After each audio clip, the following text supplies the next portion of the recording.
Now, if you were to check out the Sahara from space right now, instead of a barren wasteland, you'd spot a surprising sight. Dry land sprinkled with some lakes and rivers in Morocco and Algeria, all thanks to some heavy rains in early September 2024. These aren't oases. This is just the Sahara going back to the factory settings. Believe it or not, eons ago, one of the biggest deserts on Earth was actually a lush paradise full of greenery. Let's first see how the Sahara turned into a desert. During the last ice age, Earth was much colder, and big ice sheets covered a lot of the land. At that time, the Sahara Desert was significantly bigger than it is today, and on our planet there were fewer tropical forests, and the cooler temperatures changed how rain was distributed in the tropics. Now, normally, warm air rises in the tropics, which helps create rain. Since it was colder during the Ice Age, this system got, messed up, and less rain fell in some areas. This caused more dry and desert-like conditions in places that are usually wetter. There was also a lot of dust blowing around in the Sahara Desert, which scientists found in old ocean sediments. But about 12,500 years ago, something surprising happened. The dust levels went way down. This meant that the Sahara got a lot wetter, which is a sign that the climate suddenly warmed up for a while before cooling down again. After 12,500 years ago, the Sahara became a much greener place, like a savanna, because a weather pattern called the Intertropical Convergence Zone, a mouthful indeed, moved north during summer. This wet period was at its best around 4,000 years ago, when temperatures were a bit warmer than today. At that time, more rain fell in the Ethiopian highlands, which made the Nile River carry more sediment. However, there was another big change called a Heinrich event, which caused the Intertropical Convergence Zone to move back south. This led to the Sahara and Arabian regions drying out quickly. Because of this, the Nile River had much less flooding between 2700 and 2100 BCE. Long story short, too late for that. The Sahara has gone through wet and dry cycles due to changes in the climate and weather patterns over thousands of years. Up until recently, we've known about the Sahara in its dry era, but in September 2024, an unusual cyclone rolled through. It hit Morocco, Algeria, Tunisia, and Libya, and filled those dry lakes and rivers. The satellite images from NASA of before and after the rains are stunning. It's like the Sahara has had a makeover. Some areas in North Africa received up to 8 inches of rain. For comparison, Seattle gets about 40 inches per year, only 5 times what the Sahara received. I say only for one simple reason.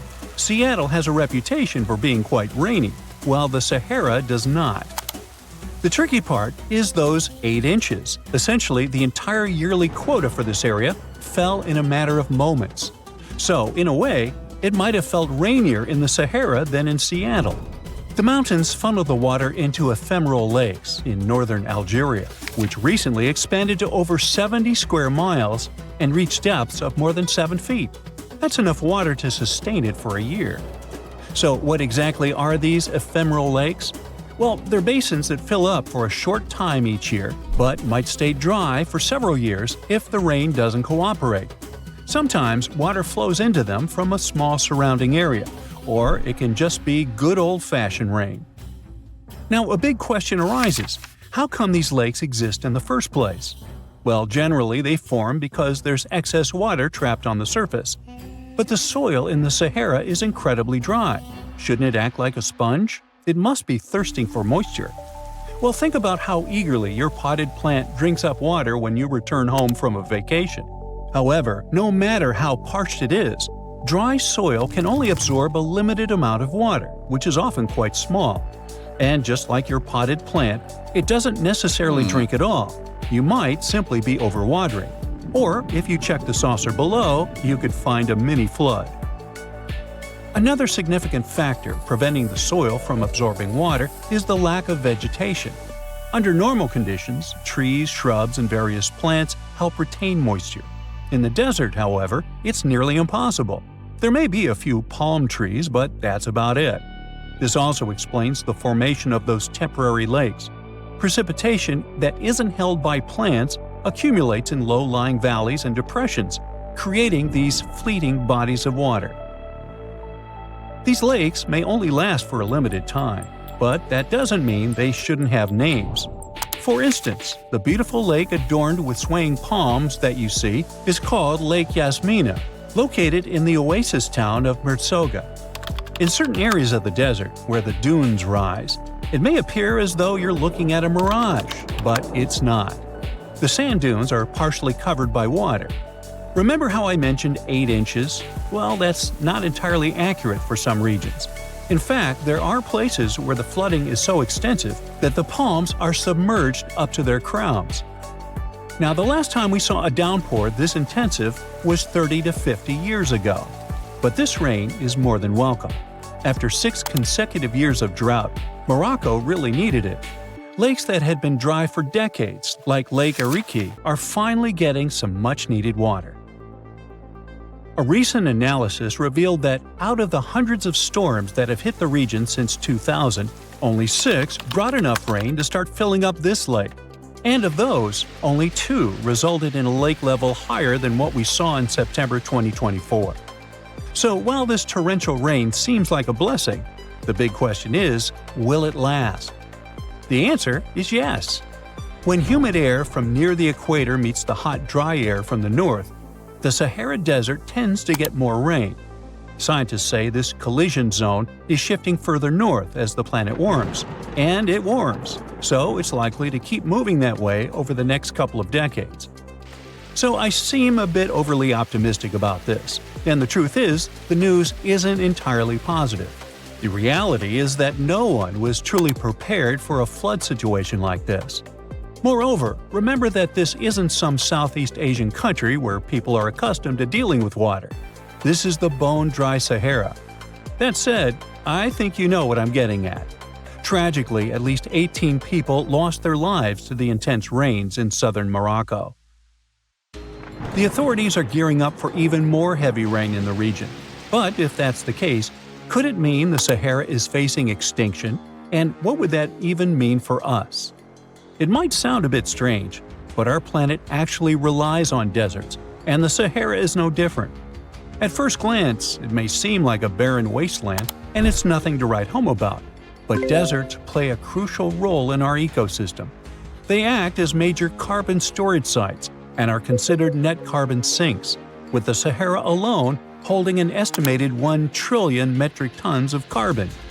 In the fight against climate change, these existing deserts are like a buffer, helping to keep the temperatures within acceptable levels. Yeah, deserts are scorching hot, but they act as the world's air conditioning. Plus, desert sands are an unexpected source of nutrients for lush areas like tropical rainforests. Believe it or not, scientists have found that the sand particles from the Sahara have a hand in nurturing the Amazon rainforest. These particles travel across the Atlantic Ocean, riding the winds all the way to South America, where they enrich the soil in the Amazon basin. Without the Sahara, experts believe the Amazon rainforest could face serious collapse.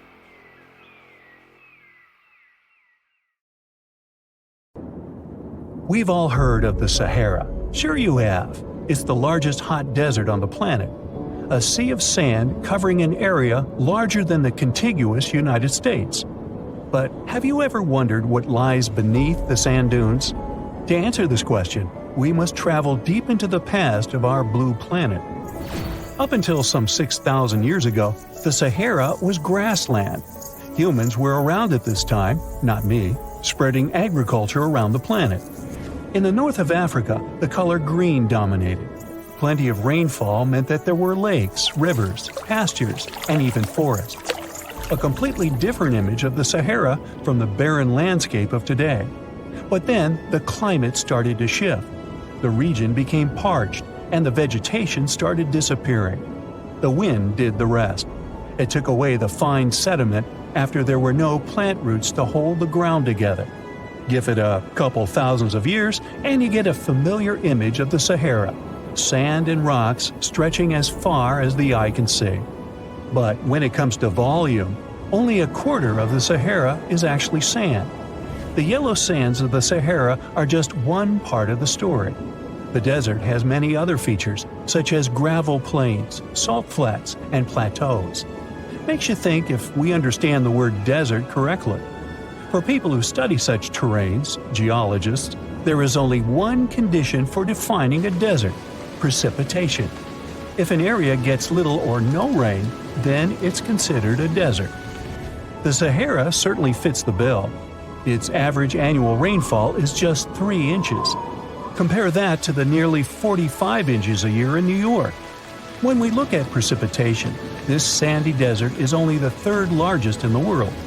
Number 1 and 2 are Antarctica and the Arctic. They are larger than the Sahara by millions of square miles. It sounds odd, but there is more than one type of desert. The first 2 are polar deserts, while the Sahara is a subtropical desert. But the difference in air temperature are staggering. In Antarctica's interior, temperatures plummet to minus 76 degrees Fahrenheit. Compare that to the highest temperature on record in the Sahara of 136 degrees Fahrenheit. But this desert has a cool side. At night, the temperature is roughly the same as the average yearly temperature in Denmark. This hot and cold roller coaster makes it hard to choose the right outfit when venturing into the Sahara. And what about the sand? How deep is it actually? The depth varies between 70 and 140 feet. That's not too deep. If you put the Statue of Liberty in a tall dune, half of it would still stick out of the sand. Its vast amounts in the Sahara were created by aeolian processes. That's Greek for wind. Over time, it blows and shapes the surface of the earth. In dry areas with sparse vegetation, winds erode the ground much faster. That's what happened in North Africa. Under all that sand is the bedrock and cracked clay. If you started digging, you would find the same everywhere on the planet, with one important difference. There is some type of soil covering the bedrock. This is not the case in the Sahara. Because of the arid climate and a lack of vegetation, sand covers the ground below. Over the course of thousands of years, a lot of interesting finds ended up in the desert sand. For example, there are petrified tree trunks. These are essentially preserved prehistoric trees. They date back to the time when the region was lush green. In some places, the trees of this fossilized forest are at least 65 feet tall. The wood is so well preserved that you can still see the texture and knots. There are even fossilized pine cones. In 1992, scientists found glass fragments in eastern Sahara. These canary yellow glass shards were scattered across hundreds of miles. They didn't belong to an ancient civilization, although ancient Egyptians used them to make jewelry. In fact, the breastplate of King Tut had a beautiful scarab beetle centerpiece made from this desert glass. For a long time, scientists were puzzled about the true origins of these fragments. They finally concluded that the glass was around 29 million years old. It is an impact tape. If that sounds like it has something to do with the word impact, you are correct. These rocks are formed when a meteorite hits the surface of the Earth. This generates a lot of heat. Scientists estimate that the temperature needed to melt this mineral was close to 3,000 degrees Fahrenheit. Apart from the regular fine-grained sand, we also have melted sand in the Sahara.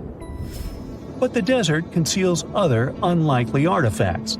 Shark teeth are a common find in Morocco, which sits in the western part of the Sahara. What are the fossilized teeth of these marine predators doing in the middle of the desert? This part of the world looked entirely different millions of years ago.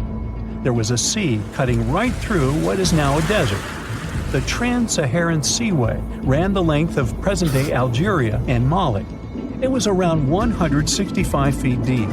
That was enough for all sorts of aquatic animals to inhabit it. Large catfish, sea snakes, and of course sharks lived in the area. British archaeologists even unearthed a turtle shell in Mali in the 1980s. For centuries, there was even an entire city hidden under the desert. Timgad was a Roman outpost constructed by the Emperor Trajan around the year 100 in the current era. For various reasons, its residents abandoned it around the year 700. The sands of the Sahara soon engulfed the city. It had remained hidden for nearly 1,000 years. Then, in the 1700s, a Scottish explorer started digging out the city. His team first uncovered a sandstone triumphal arch 40 feet high, similar to the ones we can see in Rome and Paris today. An amphitheater soon popped out of the sand, and it was followed by well-preserved statues of Roman emperors. The Scotsman's find was so impressive that no one believed him at first. It took 2 more centuries for archaeologists to fully excavate the city during the 1950s. The site covers a surface as large as 10 polo fields. The ruins reveal the full mastery of Roman city planning. All the streets meet at a right angle in what is known as an orthogonal grid. You can find the same layout in modern cities such as New York. Historians estimate that during its heyday, 10,000 people called Timgad home. Different nationalities lived here, from Romans to people of African descent. Today, more than 2.5 million people live in and around the Sahara. They are spread across 11 countries in total, and their living space is growing. The desert is 10% larger than it was just a century ago. This process doesn't involve sand pouring out of the Sahara. The ecosystems on the edges of the desert simply change over time. The wind blows the soil away and vegetation dwindles, the perfect conditions for the formation of a desert landscape. These changes are happening in the Sahel, a region south of the Sahara Desert. That's why the African countries have recently come together for a project called the Great Green Wall. The primary goal is to stop the desertification of the Sahel and hold back the sands of the Sahara. Their plan is ambitious and involves planting a wall of trees from the west to the east of the African continent. The proposed forest is not only going to be long, but wide as well. The Sahara and the Sahel share a historic bond. Since antiquity, camel caravans have been making the journey from Africa's Mediterranean coast in the north to the savannas in the south. The golden age of this trade kicked off in the 9th century. The perilous journey took several months to complete. The route was 2.5 times longer than the length of the Grand Canyon. Explorers still find evidence of these ancient caravans hidden away under the sands of the Sahara. Well, there you are. The sun is scorching, you're thirsty. All you can think about is water and ancient bones under your feet. You're wandering through the Sahara, the largest hot desert on Earth. Right now, you're crossing a stretch of sand called Whale Valley. And all over these 75 square miles of land, fossils cover the ground so thickly that you can't help but step on them. Paleontologist Hesham Salam says it's an unusual picture in this place. The bones are poking right out of the cliffs, as if they're calling to you to come check them out. You can spot ribs scattered all over the place. Look at these vertebrae. They're giant. Ooh, the creature they once belonged to must have been up to 65 feet long. The fossils show that the animal had a streamlined body like today's whale, but still had features like hind legs and feet. For scientists, it means a very exciting thing. They might have discovered a fully intact skeleton of a prehistoric whale. It was an animal that lived in this area when Egypt was underwater. You see, today, the Valley of the Whales is the world's largest ancient whale graveyard. You're likely wondering what marine animals are doing in a desert more than 100 miles away from the nearest coast. Well, millions of years ago, this desert was at the bottom of a massive ocean called the Tethys, which stretched from Europe to India. When sea levels dropped, the ocean left behind a seabed covered with fossils. And today, the fossils of some of the earliest known whales rest here, which gives researchers a peek into how today's massive ocean whales may have evolved. The fossils here are super detailed, even with some stomach contents still intact. Uh-oh. Scientists have also found fossils of ancient sharks, crocodiles, and turtles, helping to recreate what this marine world looked like millions of years ago.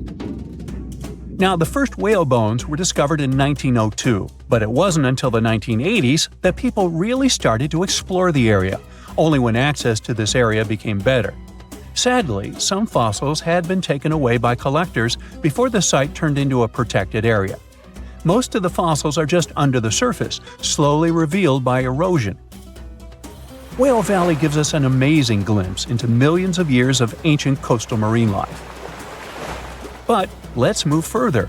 Ancient whale fossils aren't the only discovery you're going to make today. For over 150 years, scientists have been puzzled by a strange creature that lived millions of years ago. But now, thanks to some amazing fossils found in Morocco, they've finally figured it out. Look at them. These creatures are called blah blah blah. Nah, I'm kidding. Stylophorans. They look like flattened armor with a long arm sticking out. Researchers discovered these creatures in 2014 and were shocked. The fossils dated back around 478 million years. They found around 450 specimens, and to their surprise, some even had soft tissues preserved, which is super rare. Before this, they only knew stylophorans from their hard parts. Originally, scientists thought these creatures were good old echinoderms, animals like sea urchins and starfish. But new discoveries prove that they had a core body and feeding arm, similar to modern starfish, complete with a water vascular system to help them move and eat. This finding ends a long debate about where stylophorans fit in the animal family tree.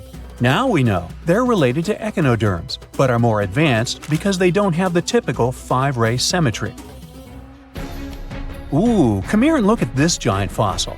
It was found in the Sahara and gave scientists new insights into the Spinosaurus, the largest carnivorous dinosaur we know about. These 95 million-year-old remains also confirm that it was the first known swimming dinosaur. The Spinosaurus had flat paddle-like feet and nostrils on the top of its crocodile-like head, perfect for staying underwater. It was a pretty weird dinosaur with a long neck, trunk, tail, and a 7-foot sail on its back, so it must have spent a lot of time in the water. At over 50 feet long, Spinosaurus might have been even larger than T-Rex. The first Spinosaurus remains were discovered about 100 years ago in Egypt. But only this new fossil, found in Morocco, helped scientists reconstruct this dinosaur for the first time. Researchers paid attention to the creature's shorter hind limbs and wide claws. These features point to adaptations for life in the water. Its snout and dense bones also suggest it was a swimmer, while its spiked tail likely attracted mates. Hey, good looking, come here often? And here's another astonishing find made in Tunisia, the remains of Machimosaurus rex. Now, so far it's believed to be the biggest crocodile ever. This ancient croc was about 32 feet long and weighed around 66,000 pounds. It was a top predator around 130 million years ago, and its skull was over 5 feet long. Now, this discovery is a big deal because it shows that these crocs stuck around longer than we thought. Before this, scientists believed that they disappeared during a minor extinction event between the Jurassic and Cretaceous periods. Now, let's go back to the fact that the Sahara was once underwater, and some of the largest sea creatures ever lived there. A study published in the Bulletin of the American Museum of Natural History speaks about an ancient body of water called the Trans-Saharan Seaway. It existed between 150 million years ago, covering parts of Western Africa. Scientists spent 2 decades trying to recreate this prehistoric underwater world. They found it was warm and shallow, home to some pretty terrifying creatures, including 5-foot-long catfish and 40-foot-long sea snakes. Yikes! The seaway was cut off from larger oceans for long stretches, which may have helped these predators grow larger because resources were always available. It's a classic case of evolution at work, leading to what scientists call gigantism in isolated environments. But all that water didn't just disappear with no trace. Under the sands of the Sahara, scientists have discovered a massive ancient lake, which they're calling a mega-lake. Makes sense? This lake formed around 250,000 years ago when the Nile River flooded the eastern Sahara. At its biggest, this lake covered over 42,000 square miles. It's about half as big as Kansas. They also found evidence of a smaller lake, 93 miles west of the Nile, at a slightly lower level and covering 18,600 square miles. All of this adds to growing evidence that once, North Africa had many lakes that might have created migration routes, helping early humans move across the continent. Now, in the Sahara, you can find not only fossils of bizarre animals. In May 2020, some weird rocks with greenish crystals were discovered in a sandy region in southern Algeria's Sahara Desert. When scientists checked them out, they found out these rocks weren't from Earth. They were actually pieces of a meteorite called Erg-Chek 002. This meteorite is super old, like the oldest volcanic rock ever found. It melted ages ago in the fiery heart of an ancient protoplanet that no longer exists. Researchers had recently published a study in Nature Communications, revealing that they have analyzed lead and uranium isotopes in Erg-Chek 002 and found out it's more than 4.5 billion years old. Another cool discovery made in the Sahara is quite unexpected. A few years ago, scientists found what they think are the world's oldest colors, and they're bright pink. These pigments were uncovered from rocks that are around 1.1 billion years old in the Sahara Desert. The colors came from microscopic organisms, as animals didn't exist back then. The discovery was made by a PhD student who crushed the ancient rocks and analyzed the pigments. These pink pigments are actually ancient chlorophyll from photosynthetic organisms that lived in an ocean that's long gone. Researchers are now sure that this finding could help explain why larger, complex creatures showed up much later in Earth's history. Before these colors were discovered, scientists didn't know what was missing in the food chain that delayed the evolution of larger animals. Now they understand that tiny cyanobacteria were at the bottom of that chain. Apparently, this discovery is not just about finding some old pink stuff. Scientists believe it's a breakthrough in understanding the history of life on Earth. You find yourself in Africa, land of unique wildlife, home to a great variety of cultures and languages, and, first and foremost, host to the world's largest hot desert, the Sahara. It's daytime, and you are thirsty for some water and shade. You've been walking for days, trying to find one of those precious-looking oases. You feel you're near, but the horizon just keeps stretching and stretching. Your mind is tired, and your body is feeling all the heat. It's like you've eaten a full plate of hot pepper and then some more, judging by how much you're sweating. And when I say hot, think 100 degrees Fahrenheit hot, on average. No wonder this is happening. After all, you find yourself in the world's biggest hot desert. Now, I say hot desert since the biggest deserted landscapes are actually the cold ones, located in Antarctica and the Arctic. I see Antarctica's frozen desert is more or less the size of 1 million LAXs. Yep, the Los Angeles International Airport. The Arctic Desert is just a bit smaller than that. Now, in case you don't know, the Sahara Desert is located in northern Africa, stretching from the Atlantic Ocean all the way over to the Red Sea. It occupies an area large enough to place approximately 100,000 Disney World theme parks side by side. According to scientists, its boundaries are expanding. Deserts usually form in the subtropics because of what's called Hadley circulation. The air rises at the equator and descends into the subtropics.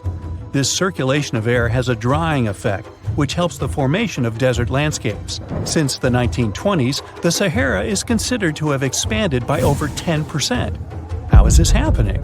Well, let's start from the beginning. You probably know the Sahara Desert as one of the most inhospitable places on Earth today. Just FYI, for a place to be considered a desert, it has to receive less than 4 inches of rain per year. Due to the very small precipitation index, deserts are usually dry and arid places. There is little humidity in the air, and daytime temperatures can go as high as 130 degrees Fahrenheit. Usually, there isn't that much animal and plant life because of the lack of water. But in the Sahara's case, it wasn't always like that. It may be difficult to imagine northern Africa without the tons of sand it has today. But about 20,000 years ago, the Sahara was actually one big oasis. Recent discoveries show clear evidence of what the scientists now call the Green Sahara. In the mid-1800s, a German explorer crossing the Sahara encountered some paintings and engravings that nomad artists had left behind. What he saw in those paintings looked nothing like his actual surroundings.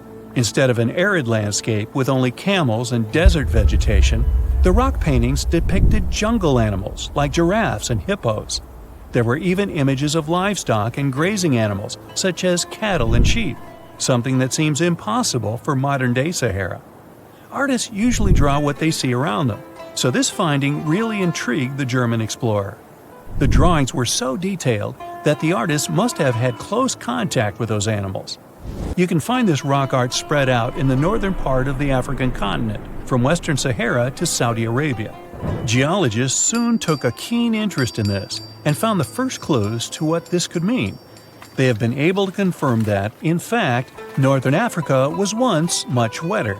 They found evidence from nearby deep-sea sediment off the coast of Mauritania. Sampled cores of underwater sand and mud, known as Saharan dust flux, show geologists that, indeed, a green Sahara was possible.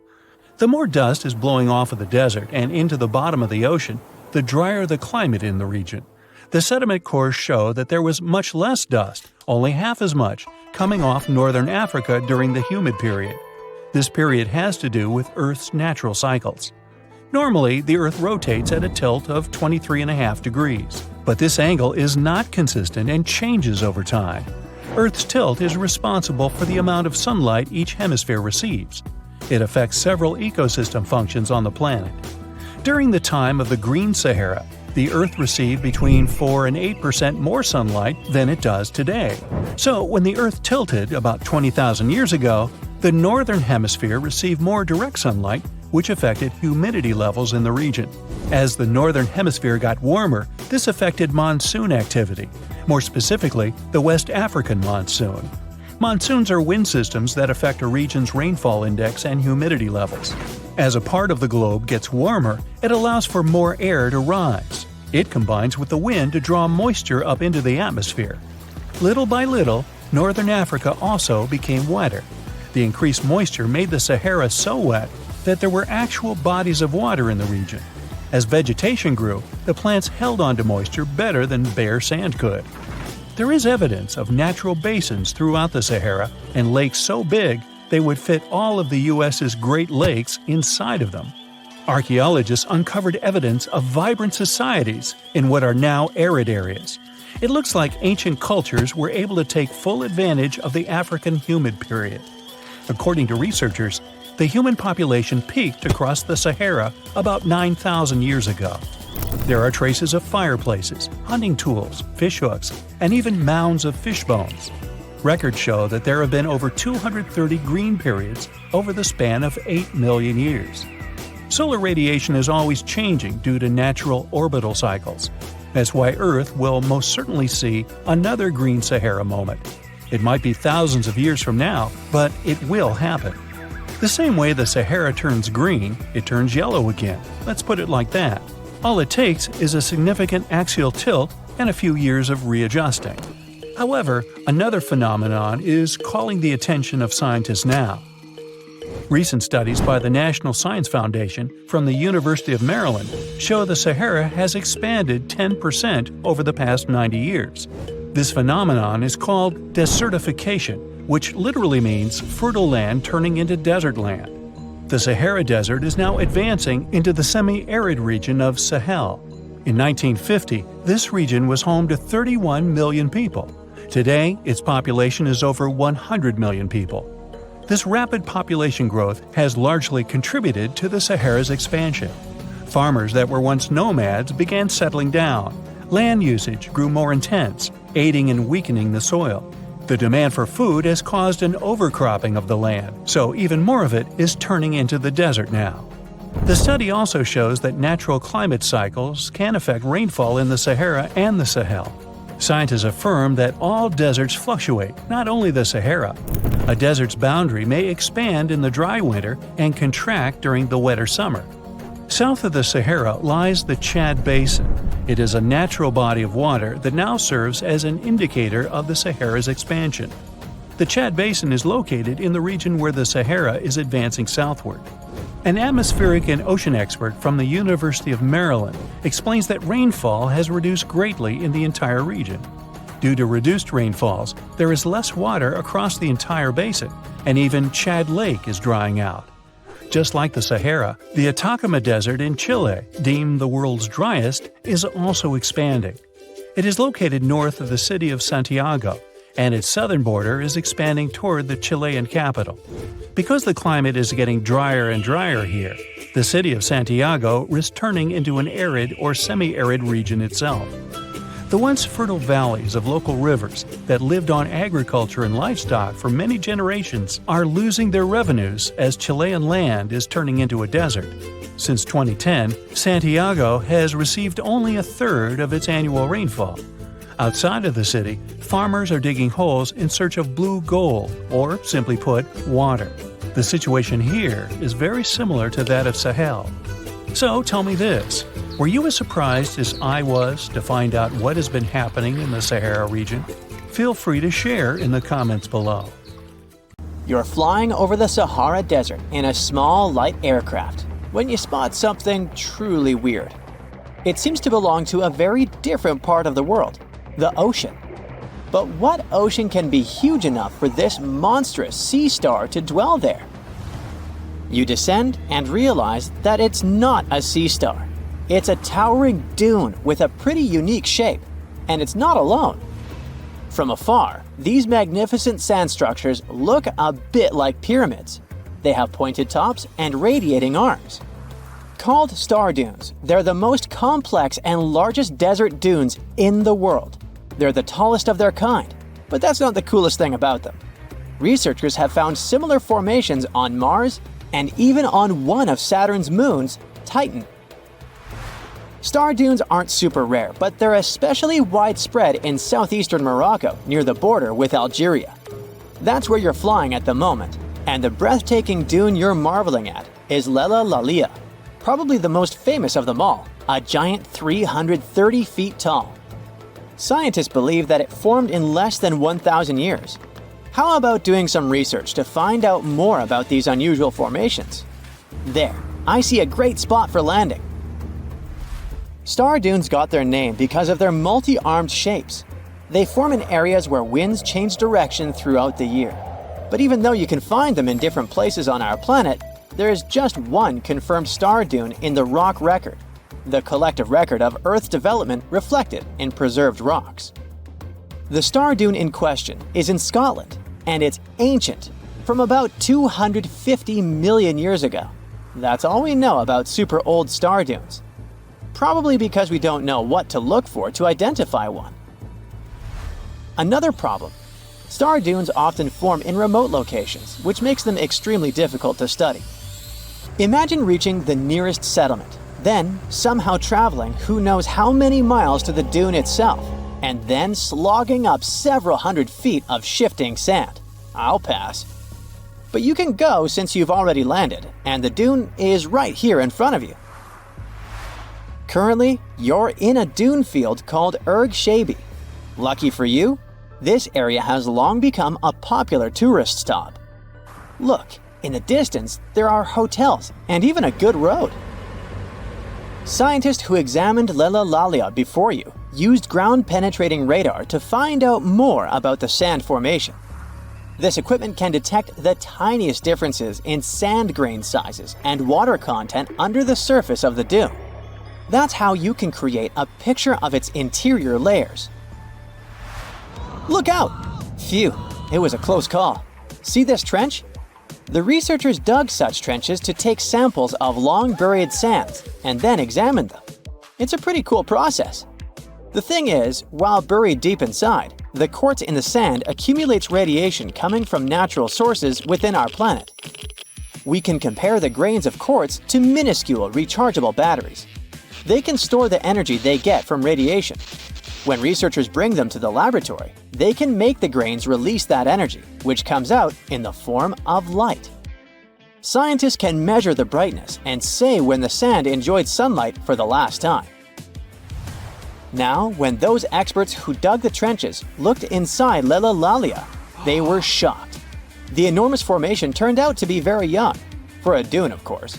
You'd expect a dune that is several hundred feet tall to be pretty old, like thousands or tens of thousands of years. But that wasn't the case. Well, at least not entirely.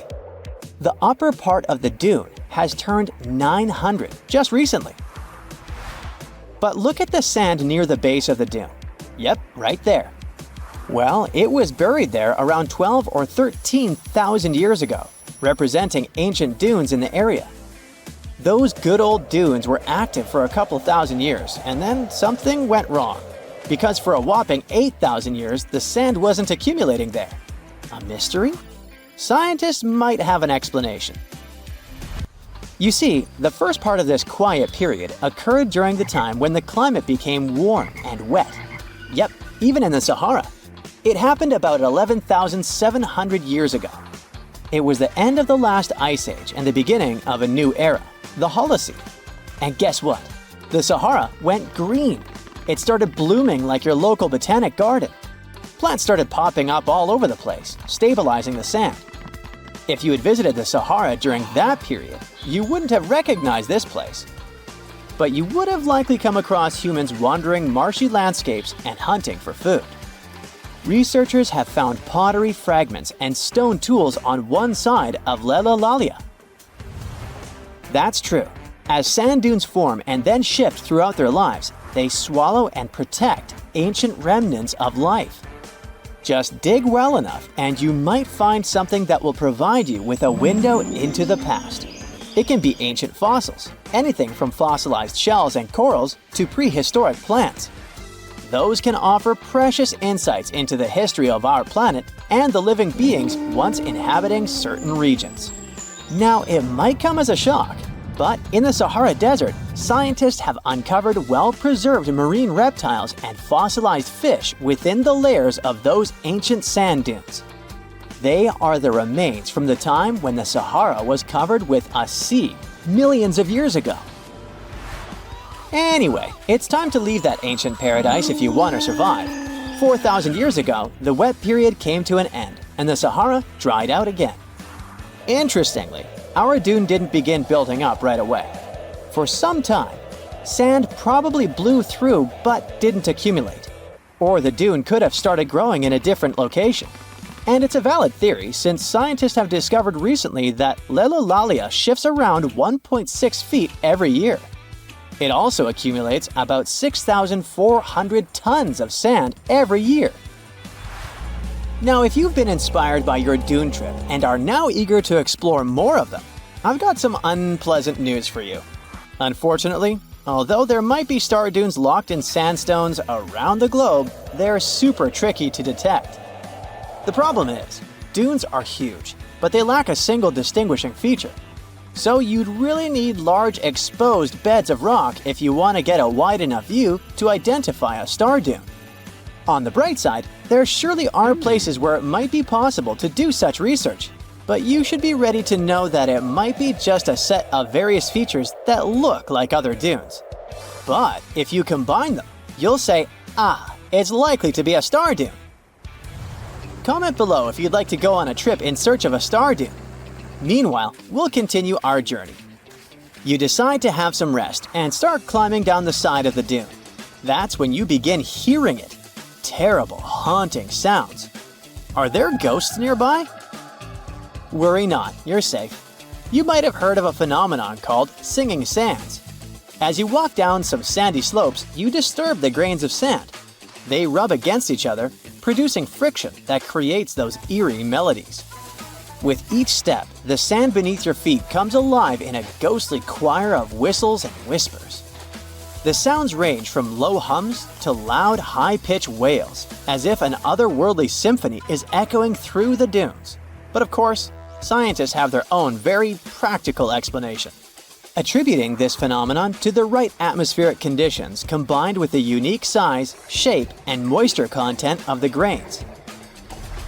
Now you've almost made it all the way to the bottom of the dune, but beware of slip faces. When a sand dune reaches a certain steepness, it develops a slope. That's the very slip face I was talking about. This slope is usually on the leeward side of the dune and sheltered from the prevailing wind.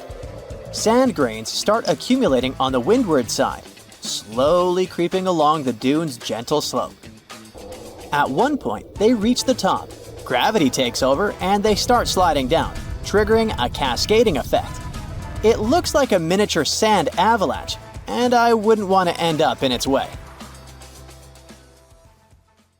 Under the burning sun, among the sand dunes, somewhere in the Sahara Desert, you're walking in search of an ancient treasure. Finally, you find a strange rock in the sand. It's big, looks like a large piece of black coal or rock, but something shiny on its surface makes the rock unusual. This unique find is the oldest thing that has ever been discovered on our planet. This rock was born long before Earth appeared in outer space. The unusual meteorite was found in 2020 in a remote area of the Sahara Desert. Scientists have analyzed the isotopes of magnesium and aluminum on the stone's surface and found that its age is about 4.5 billion years. At the moment, this is the oldest sample of magma from space in history. It belongs to a small protoplanet that didn't have time to form completely. It happened a very long time ago when our solar system was forming. Many huge asteroids were floating in space. Some of them were formed into huge celestial bodies, which later became planets. The big rocky planets were absorbing the smaller ones. The rock was part of a little protoplanet that just began its formation, but another huge asteroid destroyed it. The planet shattered into billions of pieces. Some of them became part of other planets. Some flew outside the solar system, and one piece that had been wandering in space until our Earth was formed. After that, it hit the planet's atmosphere and fell into the territory now known as the Sahara Desert.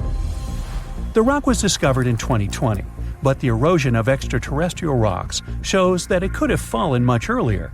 This ancient thing weighing around 70 pounds has several pieces of different meteorites inside. In simple words, it's a volcanic rock consisting of lava. It has cooled, solidified, and crystallized. That's why you notice the glitter. Scientists hope that further study of the rock will help to learn more about our solar system foundation. The biggest asteroid discovered in the U.S. is the Willamette. Its size is 84 square feet, and its weight is more than 15 tons. This is half the weight of a bus. Several people can fit on the surface of this outer space object. But the coolest thing is that it's not a rock like most meteorites that were found. Willamette is made of nickel and iron. This massive piece of metal was discovered in 1906. Now, the huge rock is kept at the American Museum of Natural History. The largest meteorite ever found is Hoba. It's located in Namibia, and people have never changed its position because it's too heavy. The weight of Hoba is 60 tons. It's heavier than a tank. The next space-related event occurred on February 28 in southwest England. On this day, a huge flash lit up the sky. Then there was a loud crash. Several residents opened the doors of their houses and noticed a black sooty spot on the lawn. They immediately guessed what had happened and reported the discovery to the British Meteorite Observation Network. If you ever find a meteorite, report it to some geological research or space center as soon as possible. The longer a space rock lies on the ground, the faster it loses its value.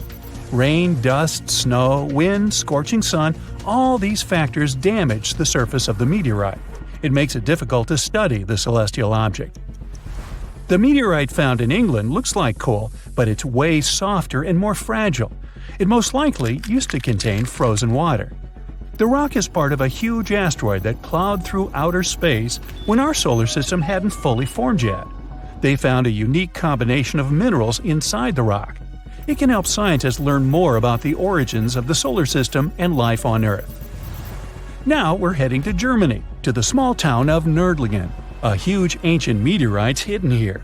It's very difficult to notice it unless you know the secret of this town. You're walking along the cozy little streets and looking at the buildings with beautiful architecture. You spend the whole day there and don't find anything that reminds you of a meteorite. To solve the mystery, you need to get out of town. So you climb a high hill and see that the city is located inside a pit. For a long time, locals were sure the house was located in the crater of an extinct volcano. If you look at the houses from a certain angle, you may notice an unusual shining coming from them. In the middle of the 20th century, a group of geologists came here and immediately declared that the crater doesn't look like a volcanic one. The town was built on a huge crater left by a meteorite. The huge celestial body fell here about 15 million years ago. It was so hot that the carbon bubbles inside instantly turned into small diamonds. When people were building this city, they didn't know they were using expensive stones, since the diamonds were hardly visible. The locals never attached importance to the fact that the city walls shine unusually in the sun. Now they believe this place was built from diamonds that had fallen from the sky. Our next stop is in the UK again. This time the rocks are of an earthly origin. The famous Stonehenge. People place circles of rocks here in a certain order. Everyone knows about this archaeological monument, but no one knows the reason for its creation for certain. Another construction built out of mysterious rocks was discovered just 2 miles away. It's called Superhenge. It's bigger, heavier, and takes up more space. Each plate here is 15 feet, which is about the height of 2 floors. Once, the stone stood vertically and formed a huge semicircle. But someone pushed the stones over about 4,500 years ago. It was a college prank. No, not really. That's why they couldn't be detected for a long time. Scientists still can't solve the mystery of Superhenge, but they believe the standing vertical stones were part of some huge monument. Some other amazing rocks are located in the south of Costa Rica. There are big ones, the size of a human, and there are smaller ones, the size of bowling balls. And they all have a perfectly round shape. These giant rocky spheres were created by people. It must have taken years of polishing using stone tools to get the perfect round shape. These balls are incredibly heavy, but can easily roll like a basketball. All the rocks are of a different age. Some of them were created about 2,500 years ago. Most of them are made of molten volcanic magma. Until now, scientists don't know for what purpose these stones were used. They were found in different parts of Costa Rica, near big cities.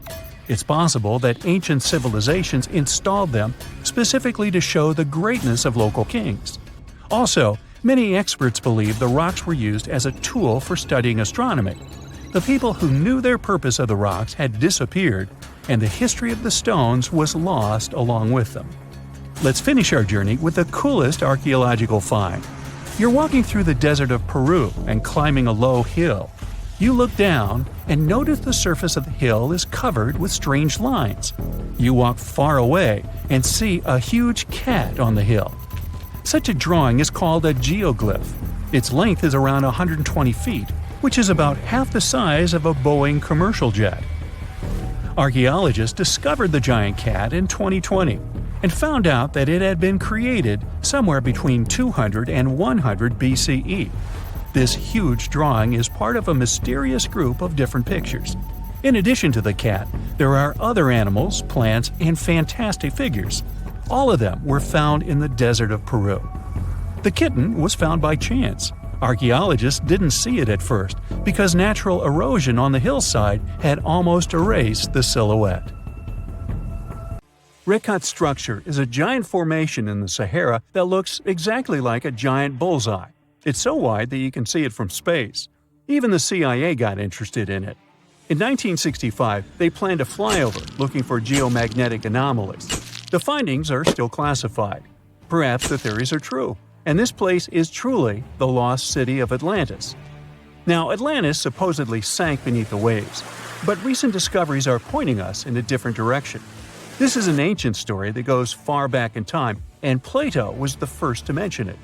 The place had loads of greenery and a curious structure.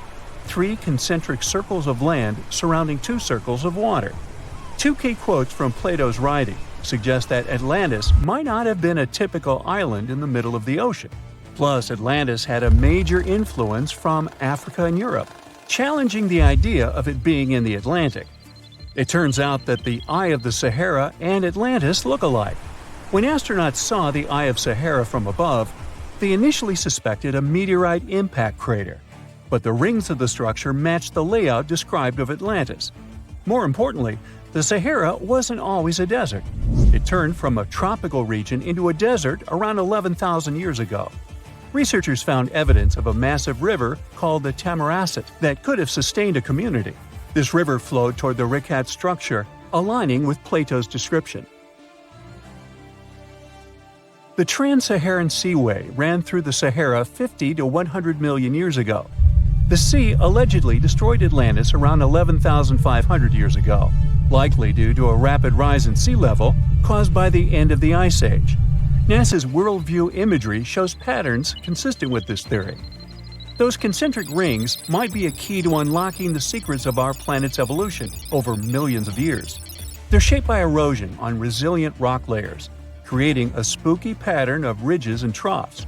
The central peak stands proud at 1,300 feet.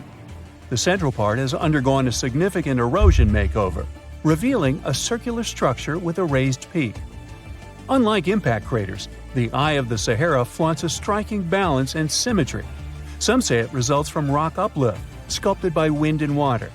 Others think it's an ancient anticline, eroded to reveal its concentric glory. Then there's a salt diapir theory, suggesting that salt's buoyancy sculpted this beauty. Dating techniques have proved that it formed 541 to 252 million years ago, give or take a million or two. Ancient tools are scattered around the outer rings of the structure near riverbeds. Some older stone tools have also been spotted in the same areas. And still, even though some spear points from the Neolithic period have been found, there aren't many signs that people were living there back then. The area seems to have been used for short-term activities like hunting and making tools. There are other unearthly mysteries that haunt our world. One such enigma is in Norway, the ominous Hessdalen light phenomenon, also known as the Valley of Lights, leaves scientists confused. This valley is 10 miles wide. It's quite isolated, but a peculiar blue box sits high on the hillside, equipped with cameras scanning the valley. The unsettling saga began in the 1980s, when the night sky over Hessdalen erupted with burning fireballs, a recurring spectacle that sent shivers down the spines of those who witnessed it. This wasn't a fleeting occurrence, rather it became a regular thing. Terrified locals reported encounters with these unexplained luminous phenomena, some of which happened near their homes. Unease spread like wildfire. At its peak, there were about 20 sightings every week. The phenomenon made its way into newspapers, magazines, and media worldwide. Soon, people flocked to the valley, hoping to see the lights themselves. In 1984, experts joined the fray, armed with sophisticated instruments like magnetometers, radiometers, and other ometers. What they encountered was mind-bending, lights that defied explanation. Some moved at a leisurely pace, while others raced through the sky at an astonishing 19,000 miles per hour. People tried to explain these lights: airplanes, distant reflections, ball lightning, satellites, planets, meteors. But the speed and how these lights danced ruled out all those theories. We're slowly approaching another mysterious place. This is the greatest subglacial lake among Antarctica's 675 known lakes. It can easily hide unknown life forms. This lake is beneath the East Antarctic ice sheet. Dive about 2.5 miles under the ice, and there you'll see Lake Vostok, located at 1,600 feet below sea level. This lake is 155 miles long and 31 miles wide at its broadest point. With an average depth of 1,400 feet, it's also the world's sixth largest by volume. It's like an underwater city with lofty pillars and deep basins. The secret lake was discovered in 1993, yet it had been waiting to be found down there for over 2,000 years, collecting ancient secrets. In 2012, scientists drilled through the ice, creating the longest ice core ever. They pierced the ice all the way to the lake's surface. The year 2013 brought an unexpected twist when the tranquil waters erupted during the extraction of an ice core, mixing with drilling fluids. Then they got a pristine water sample in 2015. Some believe there might be previously unknown life forms down there, since it's a fossil water reserve that's been untouched for millions of years. That could be a lot like those speculated ice-covered oceans on moons like Europa and Enceladus. It all started with a theory in the 19th century, suggesting fresh water lurking under Antarctic ice sheets. Then, in 1955, seismic soundings hinted at a subglacial lake, and by the 90s, satellite data confirmed Lake Vostok's existence. Now, Lake Vostok isn't alone. In 2005, they found an island in the middle of the lake. Then, two smaller lakes joined the party. They suspect that a secret network of subglacial rivers might link these lakes. Now, very far away from Antarctica, in Venezuela, Catatumbo lightning presents a sinister light show at the junction of the Catatumbo River and Lake Maracaibo. This unsettling lightning phenomenon happens at about 140 to 160 nights a year, going on for 10 hours a day, and can flash up to 280 times in a single hour. The frequency of this lightning show changes with the seasons and from year to year. There was a break between January to March in 2010, causing a bit of worry that it might vanish forever. As the sun sets, winds from the east start picking up speed. This strong wind is called a nocturnal low-level jet, like what you see in the Great Plains of North America. These winds bring moisture, mostly from the Caribbean and the lake itself. This humid air hits high mountain ridges, causing thunderstorms to form over the mountains. Thanks to the ongoing wind situation, more thunderstorms appear as the night goes on. This pattern repeats itself, and is why this area has the highest annual lightning rate globally. The next place scientists cannot explain is in China. That is the Longyu Caves. They have lofty slanted roofs and sturdy pillars.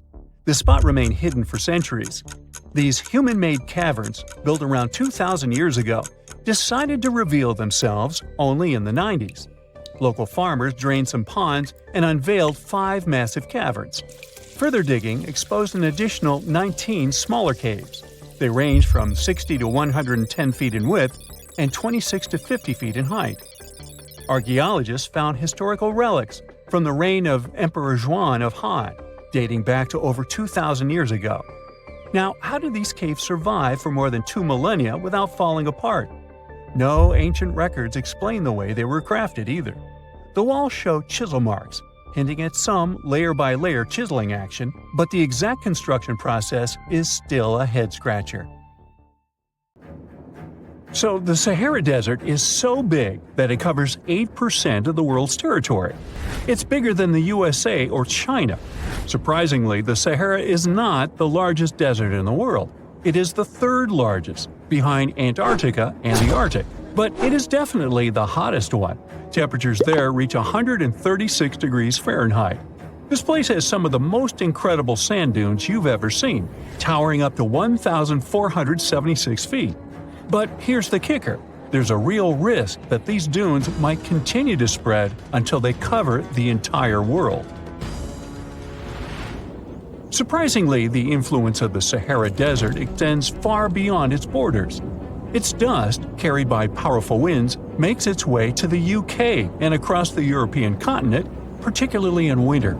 This dust, settling on the ground where it rains, is a familiar sight to those in the UK, often leaving a red residue on cars. This connection between the Sahara, England, and Europe serves as a stark reminder of the global reach of environmental phenomena.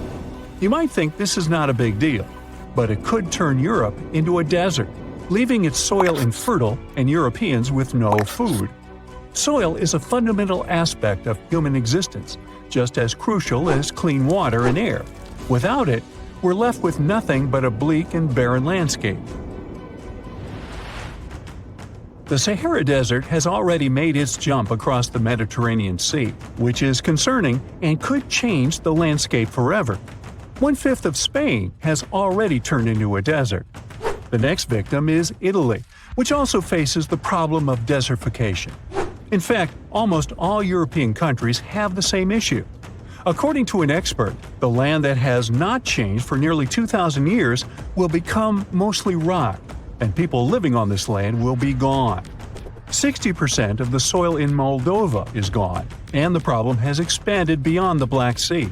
It has reached China and Mongolia, thousands of miles away from the Sahara Desert. All of this causes losses of $4 billion a year. The threat is so significant that even the UN has gathered the necessary resources to solve the problem as soon as possible. Italy is sending help to Africa to stop the Sahara Desert from expanding. If this process does not stop in the next 10 years, millions will be forced to leave their homes. The Sahara Desert is growing for approximately 30 miles per decade. You do the math and see how long it will take to cover Europe. Since 1920, the Sahara has expanded by around 10%. But not all hope is lost because more than 172 countries have joined to put a stop to the desertification of the world. The World Food Program is a project that aims to help bring back green land that was once present in the Sahara. When they told people who called the Sahara home what they were about to do, the latter basically laughed in their faces and said it was impossible. But when you have a specific goal in mind, the impossible becomes possible. If we traveled back around 5,000 years into the past, we would see a beautiful forest with lush green trees and grass. Africa's climate has been changing for 21,000 years, from fantastic greenery to uninhabitable deserts. This has to do with Earth's rotation and the monsoons that bring water to this dry continent. But with the help of scientists and some clever tricks, we can bring the greenery back and stop the Sahara in its tracks. The Senegal River serves as a border between the Sahara Desert, Senegal City, and Mauritania. When you look at this area from space, you'll see how the desert is expanding to Senegal because the vegetation along the riverbank is almost non-existent. Forests can serve as a barrier, stopping the sand from getting blown away and the desert from expanding. An effort to create a great green wall is being made, and how they do it is actually quite impressive. Nothing has been growing in the currently restored area for more than 40 years, making locals find other places to call home. People were thrilled when they saw that the land could be restored. They're very committed and learn to work with the soil and grow food. At the same moment, more than 30,000 hectares have been restored and transformed into lush greenery. The Sahel region is the starting point of desertification, and it is crucial to establish a green wall in that area first. To make this wall is not rocket science, since it only takes a few simple steps. The ground there is baked by the sun and as hard as a block of concrete. If you've ever poured water on concrete, you know that it just flows away. It doesn't stay in one place.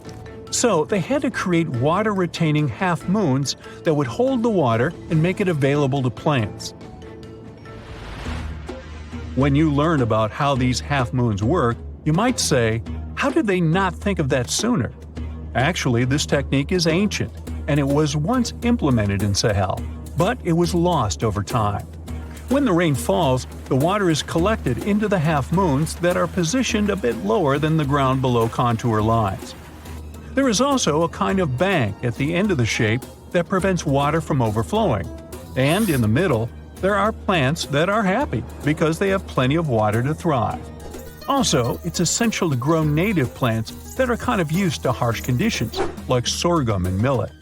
These plants have been surviving there for thousands of years and produce a good amount of biomass, which means the land can be rehabilitated faster and people will have food sooner. The water that will enter the half-moons won't be lost. It will penetrate the ground and top off underground waters. This will ensure the ground that H2O will never run out and that future generations will have usable aqua. This brilliant planting technique is not limited to half-moons. People also create lines and plant various vegetables, such as tomatoes. Next, there are places only for trees, like lemons or oranges. After a long hot day, nothing is better than a freshly made cold lemonade. The trees will also protect the soil, and with some luck, there will be a new forest in the Sahara Desert. The goal is to copy the forest dynamic. Start with small plants and gradually expand to bigger plants that are more useful than the tiny ones. They are aiming to plant more than 10,000 trees. Right now, many people are leaving the Sahara after the rainy season, going to cities or leaving Africa altogether.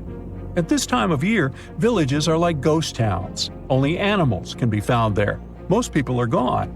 I mean, who would blame them? Nobody wants to live in the sand where nothing grows. Luckily, with all this new, old technology being developed, many people are slowly but surely returning to their land and starting to work in agriculture. The best thing is that there are no brutal winters, so plants grow 12 months a year, and people can always have food.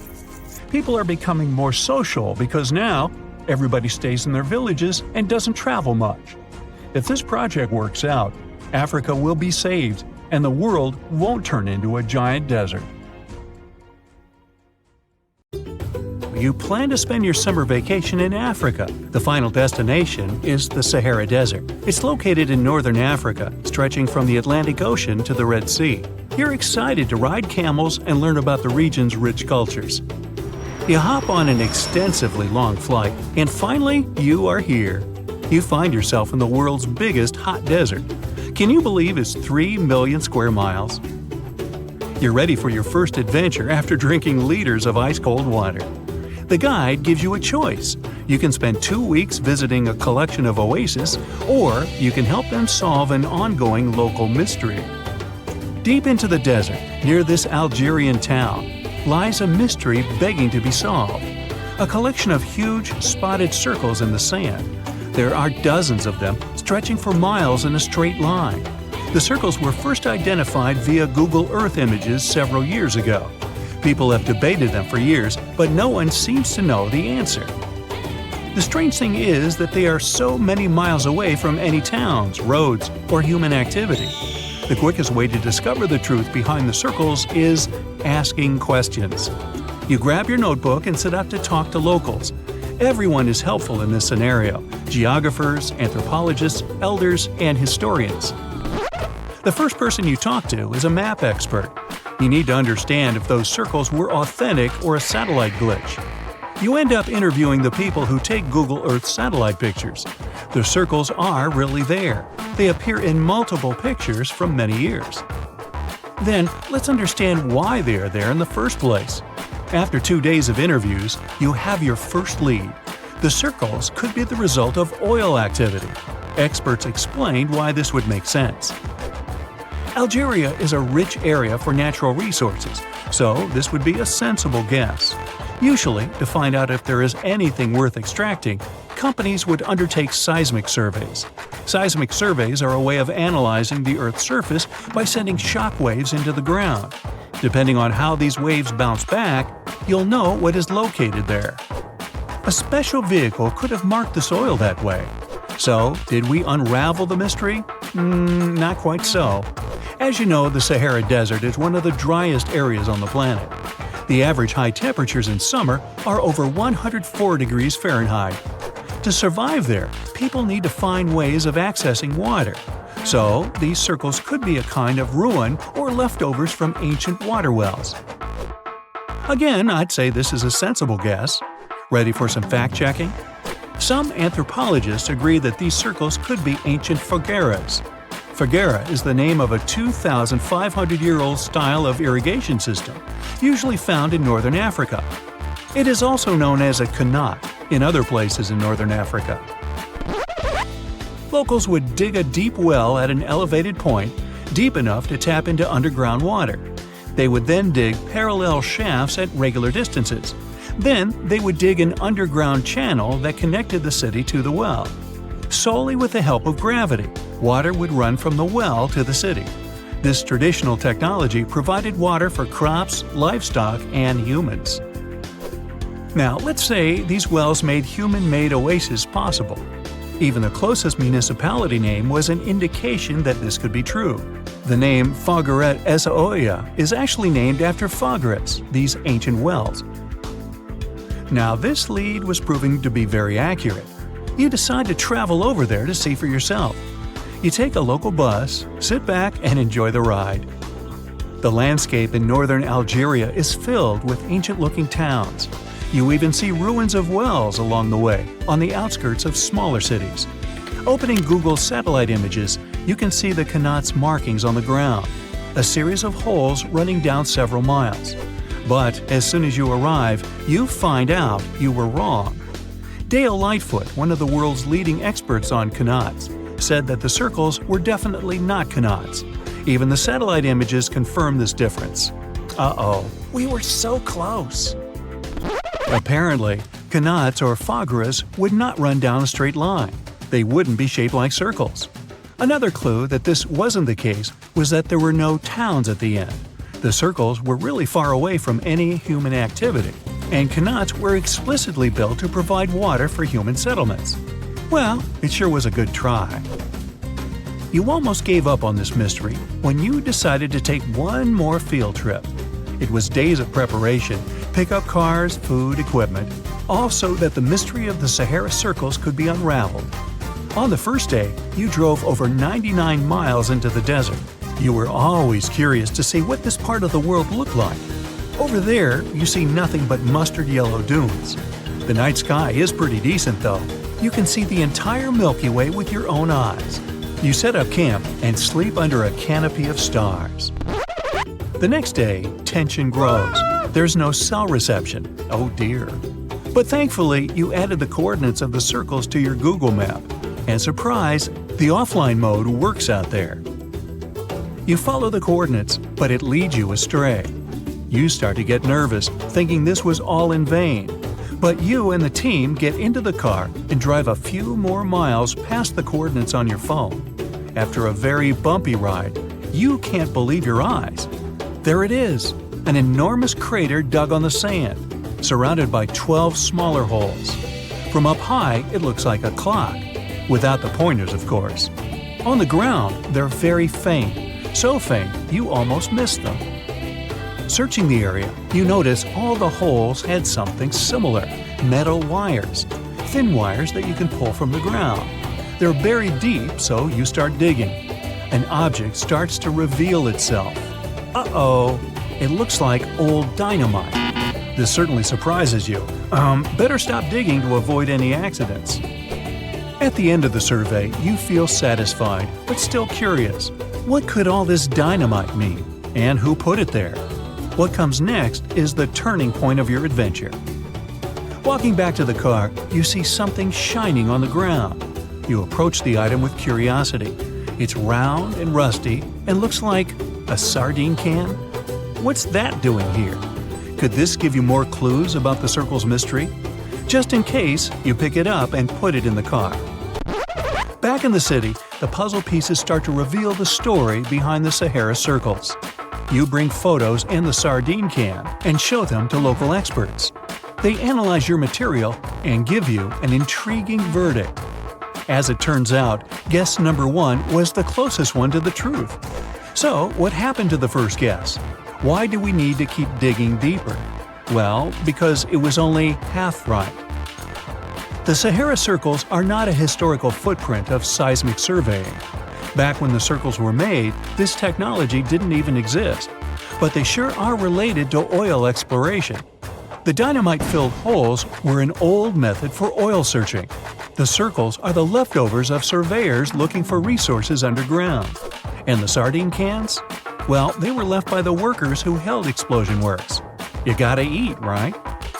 According to the model of the can, this happened more or less around the 1950s and 1960s. So these circles aren't even that ancient. More like modern ones, if you ask me. Well. Hope you are glad you tagged along and helped unravel this mystery. See you in the next mystery-solving adventure. One of the most unexplored and mysterious places on Earth is located in plain sight. It's one of the most majestic monuments of humankind. The wonder of the ancient world hides a secret that scientists and archaeologists still can't solve.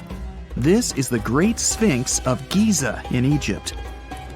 The huge sculpture of a lion with a human head was carved out of rock about 4,500 years ago. Scientists still don't know the exact date of its creation and are also unaware of who built it and what for. There are many assumptions and theories, but none of them has been confirmed. Most people have seen this majestic sculpture either in photographs or in reality, but almost no one knows what's hidden underneath it. The statue of the Sphinx was carved from a single piece of limestone. It was painted. The remains of color pigment on the surface prove this.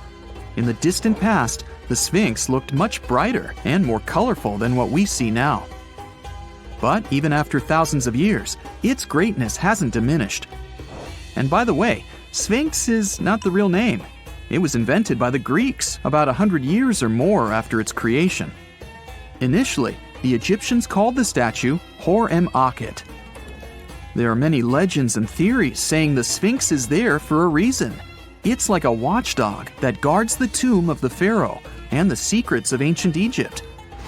These legends become more plausible when archaeologists discovered hidden entrances at the feet of the Sphinx.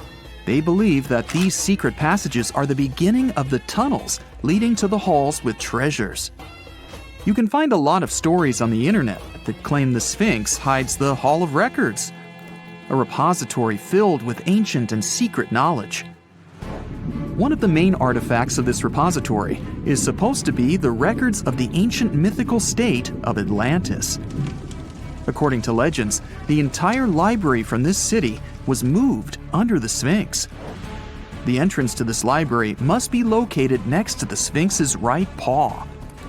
Many archaeologists tried to find this entrance, but came away empty-handed. Also, there are many images with detailed diagrams of the underground city that consists of a network of tunnels and chambers under the Sphinx. Someone says there are structures as tall as 12-story buildings hiding underground, but there's no evidence of this. Archaeologists, even after millennia, continue to explore the mysterious sculpture. At the same time, many Egyptians don't want to learn more about the Sphinx. They're terrified of awakening something supernatural.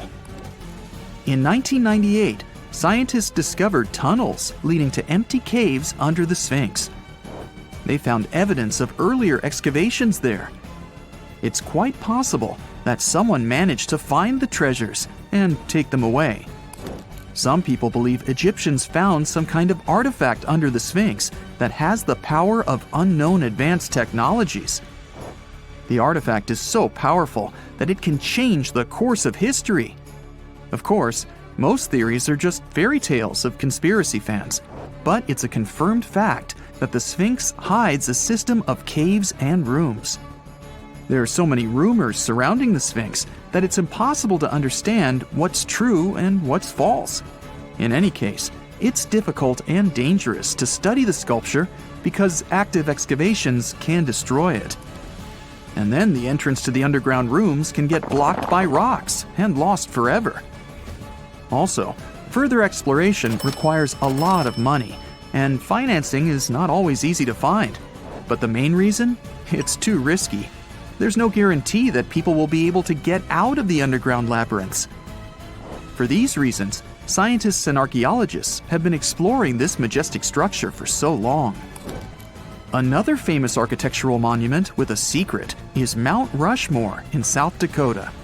Everyone admires the images of the US presidents' faces carved into the rock, but few people know that there's a secret room hidden behind the head of Abraham Lincoln. The architect of Mount Rushmore wanted to carve slabs on the rock with the record of the main stages of the country's history. But his plan was too complicated to carry out. Then he was offered to implement it on a much smaller scale, to build a secret room inside the mountain. The idea was to save this knowledge so that future generations will always remember the history of their country. Unfortunately, the architect didn't have time to finish his work. The construction stopped for several decades. But in the late 90s, the project was resumed. Porcelain enamel panels depicting the history of the US were placed in the room. It's possible that these plates will be stored there forever. But people can't see them, at least for now. The room is inaccessible to tourists as it's too difficult to get inside. Another secret room is located in the Empire State Building. More precisely, it's not even a room, but a place where you can take cool photos. Almost all tourists gather on the observation deck of the 86th floor to enjoy a stunning view of Manhattan. But there's another deck with panoramic windows on the 102nd floor. There are way fewer people there because almost no one knows about that place.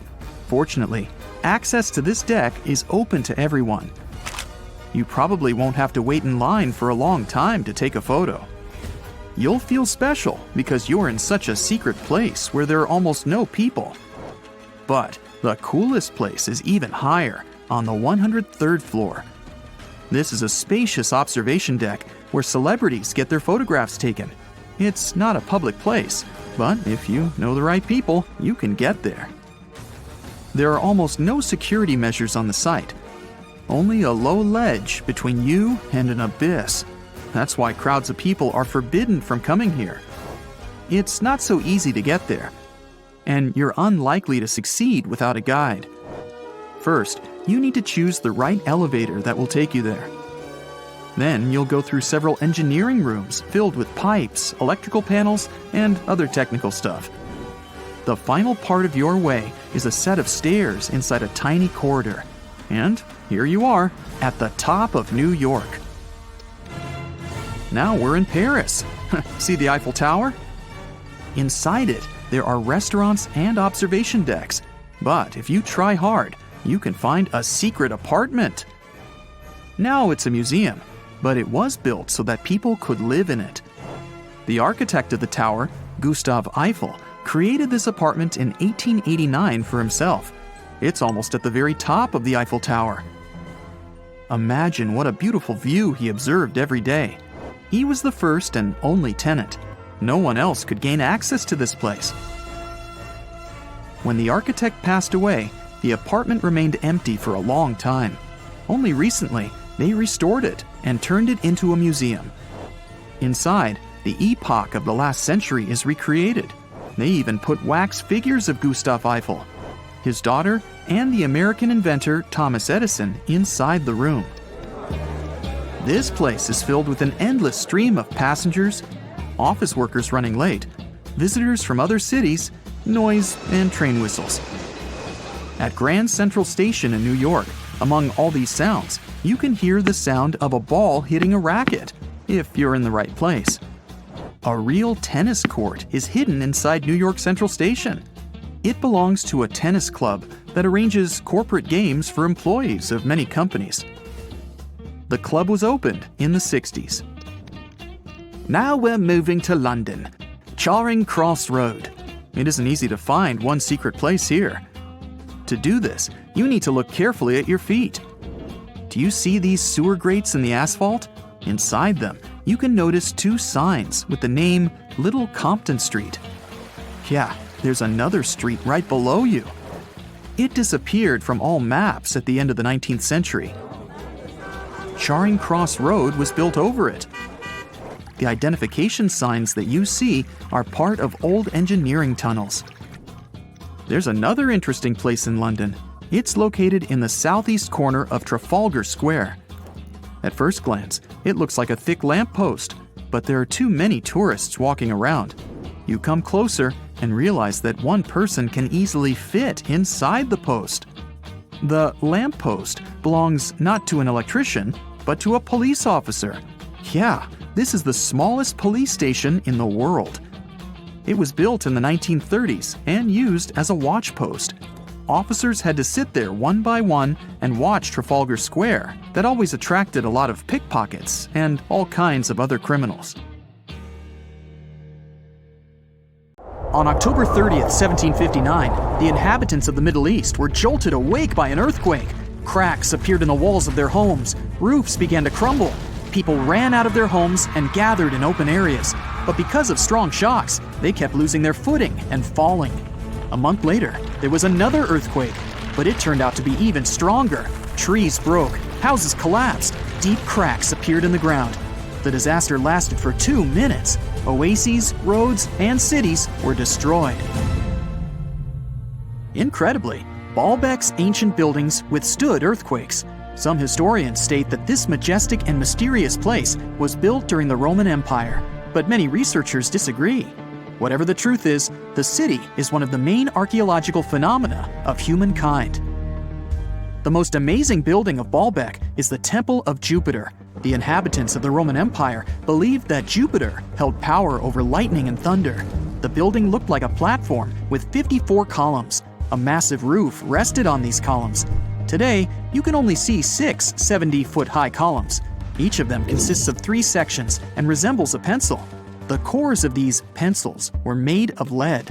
This made the columns exceptionally strong. Each of these pieces of stone weighed an incredible 80 tons. That's the weight of 35 Ford Explorer SUVs. Look, this is the largest block in the Great Pyramid of Giza. But compared to the blocks from Baalbek, it doesn't even look that impressive. The foundation under the Temple of Jupiter was preserved. That's how specialists figured out it consisted of about 25 monolithic stones, weighing 450 tons each. It means that the blocks from Baalbek weigh almost 4 times more than the blocks from Egypt. There are 3 more enormous limestone blocks in the foundation. They weigh 800 tons each. This is more than twice the weight of a Boeing 747 plane. Ancient builders must have had a hard time carving such giants from a piece of stone. And after that, they also had to pull them to the construction site and lift them to a significant height. Repeating these logistics would probably turn out to be a nightmare for present-day builders. To do this amount of work, they would need modern equipment. But Baalbek's constructors didn't have trucks, cranes with circular saws, or electricity. How did the builders of the past manage to do this? Scientists have a theory that includes ropes, winches, and lever systems. Naturally, the engineers of the past made all the gadgets from wood. Around 3,000 feet away from the ruins of the temple complex, there's a quarry. Archaeologists suppose that's where the stones for the construction were cut. They found a block of limestone there. It seemed to be too large even for this incredible place. The monolith got called the Stone of the South. It was 65 feet long and 13 feet wide. The ancient builders didn't have time to completely separate it from its mother rock. A group of scientists from Austria estimated that this piece of limestone weighed more than 1,000 tons. That's like 3 Boeing aircraft or 160 African elephants. There was another surprise awaiting the archaeologists near the Stone of the South. It was the second monolith that weighed more than 1,200 tons. But the ancient builders didn't stop at that. They continued to work. In 2014, in the same quarry, German archaeologists unearthed a block that weighed 1,650 tons. No one has figured out yet why people of the past needed a piece of stone that weighed as much as 125 school buses. It's also unclear how they were going to move this giant and why they didn't finish the job. In any case, this third monolith is the largest processed piece of stone in human history. There are more questions than answers. Some researchers believe that people of the past had high-tech equipment. Others don't think so, but are eager to understand how the builders managed to move those stones. There's a huge number of ancient buildings and artifacts on the planet. Lots of them make researchers scratch their heads. Near the Pyramid of Djoser in Egypt, archaeologists have found a network of tunnels. This place is called Serapeum. It contains 24 sarcophagi weighing from 70 to 100 tons. The giant boxes are carved from a single piece of granite and covered with heavy lids. The sarcophagi are perfectly symmetrical. To the touch, their walls are as smooth as glass. Even with the current level of technology, this is very difficult to do. But the ancient Egyptians managed this feat. The Lycurgus cup is a priceless artifact and example of ancient nanotechnology. It's made of glass that can change its color. If you put a source of light in front of the cup, it turns green. If the light is behind the goblet, it becomes deep red. In this case, the figure of Greek king Lycurgus turns pale purple. Scientists understood how this color change worked only at the end of the 20th century. Through microscopes, they saw nanoparticles of silver, gold, and copper. They had been added to the glass matrix. Thanks to this, you can observe a color change called dichroism. Interestingly, the gold and silver were grounded into a fine dust. It's almost impossible to do this by accident.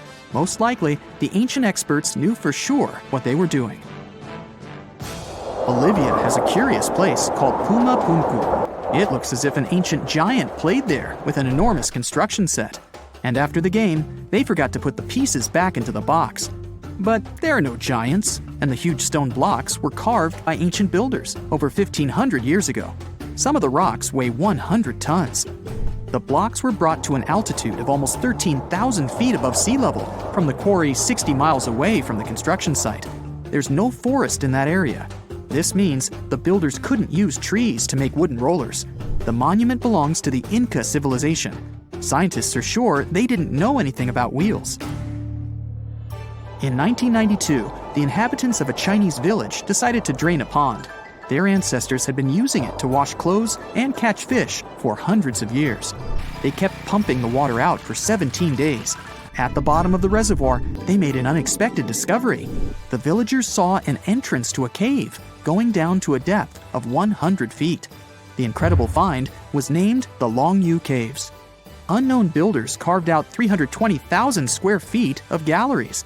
There are separate rooms, bridges, pools, and columns that support the ceiling. The walls of the cave are covered with strange carved lines and patterns. Scientists haven't found any information about who built the caves and why they did it. The construction technology also remains a mystery. Antonio Stradivari lived in Italy in the 18th century. He created musical instruments. More than 600 of his works have survived to this day. 500 of them are violins. One of the instruments was sold at auction for $16 million. The violins made by this master sound clear and deep. Researchers can't understand why Stradivarius instruments produce such unique sounds. Perhaps it's all about the varnish the master used to cover the violins. The answer may also lie in the wood the instruments are made of. In those days, Europe had a cold climate. Because of this, the wood became denser, and the instruments made of it sounded especially pleasing to the ear. In the Indian city of Delhi, there's a 23-foot-high pole. It weighs 6.5 tons and is made of 98% wrought iron. The 1,600-year-old pillar has no signs of rust or decay.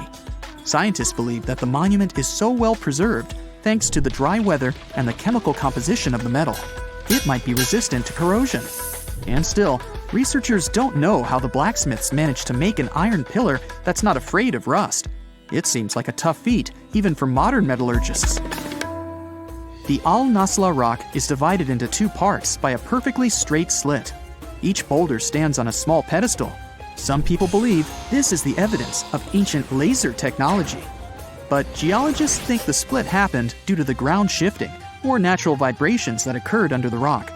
This process led to the appearance of the crack. It had been deepening for thousands of years, and gradually, the natural monument took the form you can see today.